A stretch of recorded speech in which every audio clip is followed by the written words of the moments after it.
Okay, check temperature. Hala. Natin. Okay. Hi! Friday today! Ang bilis ng araw, no?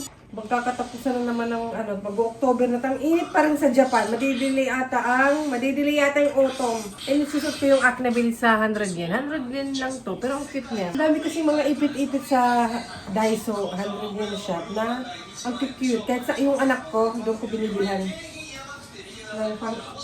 ng pang-ipit. And si Bunso pala, kahapon pala nagkalagdat siya ng gabi pa lang. So, hindi siya pumasok kahapon. Tapos today, may trabaho pa naman ako. Pero, cancel lang.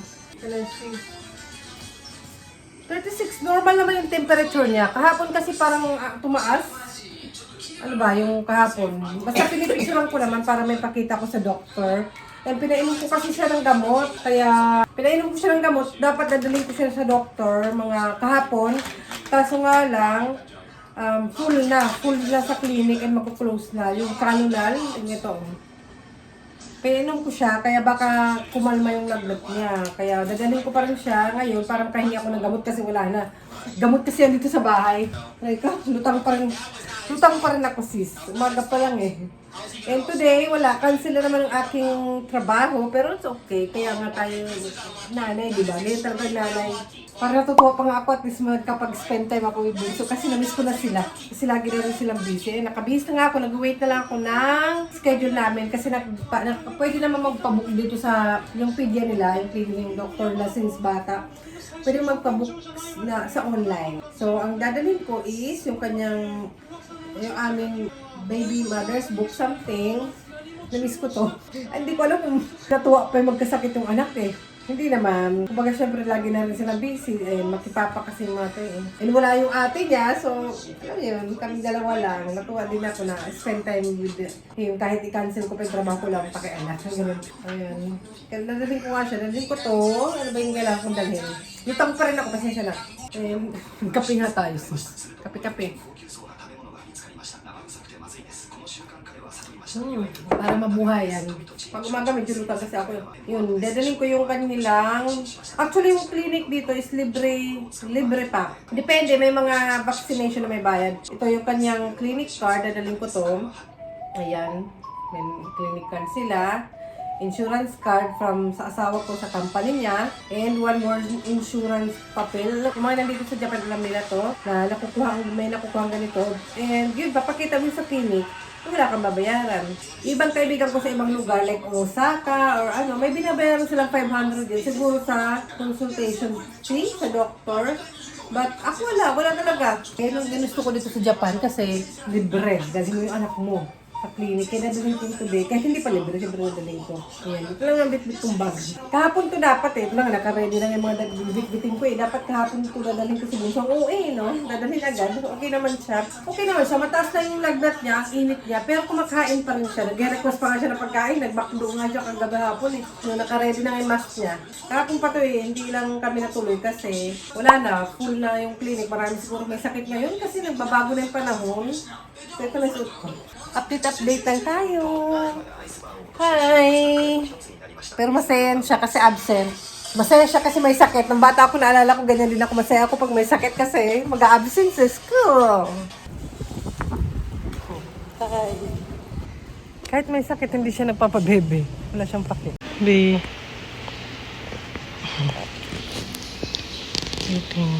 Clinic check, toilet tayo. Ayan, mamimiss ko to dito lalo na pag magdalaga na sila kasi dito pambata to. Dalaga na sila at binata, mag-change na sila ng hospital or clinic na pupuntahan.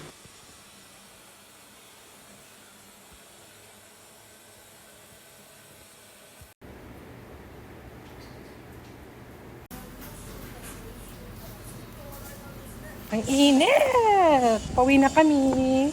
Okay naman, wala naman siyang kasi chinek ng doktor din kung may influenza, COVID. Buti nga yung doktor na yan eh. Siya pa yung nagsasuggest ng gano'n, tapos nag-ward siya. Since baby sila dun yung pedia nila. Ayan, pauwi na kami mainit. Nag-worried yung doktor kasi nga din, ako din, syempre sa Lunes kasi holiday.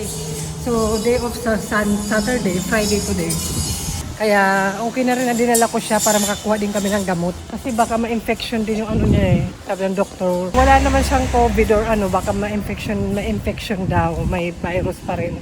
Kasi medyo umuubo-ubo si Bunso. So yun na nga, we're back home.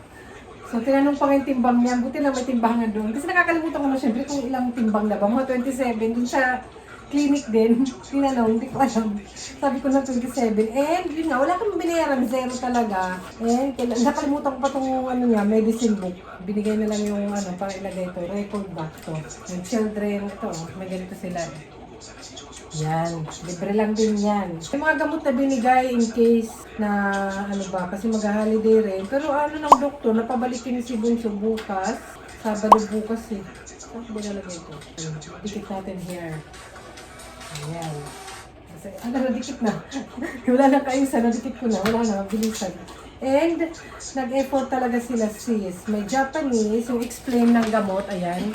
Tapos, yung English, nagka-English sila. Ayan, translate. Kasi gamot yan eh, natural, kailangan ko talagang ano, hindi lang pwedeng, oo lang ako ng oo. Kasi minsan pag hindi naman importante, so, hi lang ako ng hi, gano'n lang ako. Pero, pag ganyan gamot, syempre, kailangan ko ng explanation. Pero no problem naman, kasi yung asawa ko Japanese. So, pag uwi niya, papakita ko yung gamot. At yung asawa ko mag-i-explain. So, ayan nga, tinest siya ng COVID, influenza. Papakita ko ng results. Okay naman, wala daw, okay daw, sabi ng doktor. Pero kasi nang magkasakit si Bunso daw, nagkalagnat noon, one night lang. Pero masakit yung dito niya. Kaya medyo worried din yung doktor, baka kasi infection or something. So, yun, wala kaming binayaran. Yung mga gamot and everything, ayan. Ang dami ng gamot. Ang nahirapan pa mag-explain about sa isang gamot kasi yung pag-take daw ng gamot na to is baka maging effect is magtai daw, mag-diarrhea. So, ako naman, syempre, madali pumulsin sa atin. Mabuti tayo mga Pilipino, marunong din tayo mag-English, ano? Hindi lang Tagalog or ano alam natin. Marami tayong alam na lingwahe. Kaya, goods. Ayun lang naman. Okay naman si Bunso, kumakain naman siya, kaya no worry. Nag-request pa nga siya ng pagkain eh. Kagabi, sabi pa nga niya, itlog, parang fried egg daw gusto niya. Yan ang maganda sa kanila pag nagkakasakit. Hindi masyado na mahirap na, ano, kasi malaki na nga rin. At saka kumakain sila. Kaya lang naman, alas 11 na. Ngayon kami, manunod mga mag-10. Malapit na naman yun, pero siyempre pila-pila. Pa rin, waiting. So, ayun lang naman ang ganap ko. Pag bigla nagkasakit ang anak, kailangan available ang nanay. Huwag ka magreklamo, anak mo yan. Tsaka sa yung araw, di ba? Tsaka forever yan. Ang nanay talaga forever yan. Pag anytime, kahit dalaga na sila, binata ng mga anak ko, pag nagkasakit, siyempre ako. Sino pa ba? Kapit-bahay namin yung mag-asikaso. Ako. Nanay tayo eh. Kaya tayo magreklamo. Kaya thank you na lang talaga na anytime, pwede naman ako. Free ako. Para sa mga anak ko, di ba? Siyempre, pag-aari nila ako. Kung ilan naman ang ating, ano today, huwag kayo mag-alala, okay naman si Bunso. Ayan, hindi mo halata, di ba? Naglakad pa nga siya. Dinala ko lang talaga siya talaga today. Kasi medyo nag-i-start yung ubo niya eh. Hindi naman malala. And holiday sa Monday. So Friday today. Paano na lang, di ba? Ayoko na maghintay. Dalhin agad sa clinic, libre naman. Yan, nakaganyan pa, di ba? Naka-ziplock pa yung mga gamot. Insert ko lang yung clip. Pinakain ko na siya ng maaga para naman makatake na siya agad ng gamot. Para makapagpahinga rin. Okay, and then this one, I think. Yan, you prepare all. Nabasa pa niya. Sinisigurado. You stop first, this one. So you can focus. You stop. Okay. This one, you open. Yes. You live? Yes, this one, oh. Watch, one. Oh, one. Prepare. Basahin pa eh. Another pink one also. What? Basahin pa eh. This is not now. Why?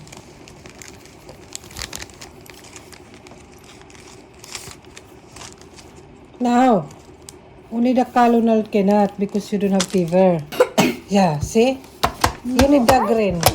No. Because you have hair. Okay, kipag pa. Okay, I didn't pee. This one, oh.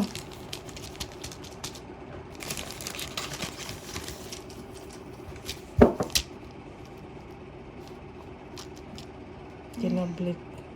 More water.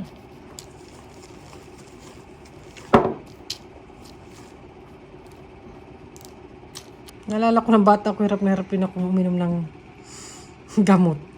Hirap malunok.